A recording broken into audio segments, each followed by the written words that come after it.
पुणे जिल्ह्यातल्या टॉप 9 बातम्या बघूयात। पुणे जिल्ह्यातून वाहणाऱ्या इंद्रायणी नदीच्या पुनरुज्जीवनाचा मार्ग मोकळा। सुमारे 14,543 कोटींच्या कामास अर्थसंकल्पात मंजुरी। सारथीसमोर 21व्या दिवशी आंदोलन सुरूच आहे आणि फेलोशिपसाठी संशोधक विद्यार्थ्यांचं बेमुदत साखळी उपोषण सुरू आहे।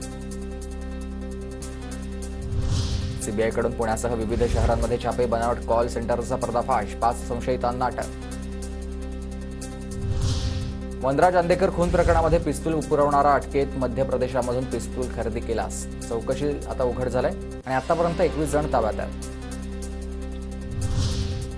चाकण एमआयडीसीमधून 50 कंपन्या परराज्यात स्थलांतरित। पायाभूत सुविधा नसल्याने कंपन्यांनी धरले बाहेरच्या राज्याची वाट। काँग्रेस नेते जयराम रमेश यांचा हा दावा।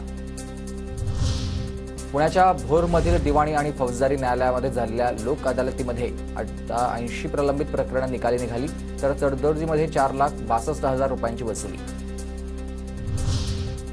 पुण्यातील मुळशीमधल्या कासारांबोली परिसरात रात्रीच्या वेळी अज्ञात ड्रोनच्या घिरट्या, नागरिकांमध्ये भीतीचं वातावरण। टोमॅटो, फ्लॉवर, शिमला मिरचीच्या दरामध्ये वाढ। रविवारी 90 ट्रक फळभाज्यांची आवक झाली, तर घेवडा, कांदा झालाय स्वस्त। पुरंदर विमानतळाच्या भूसंपादनासाठी 3 प्रस्ताव तयार। त्वरित भूसंपादन करा, मुख्यमंत्र्यांचे आदेश। प्रस्तावासाठी केंद्रीय उड्डाण वाहतूक राज्यमंत्री मुरलीधर मोहोळ यांच्यासोबत बैठक होणार। उदय सामंत यांची माहिती।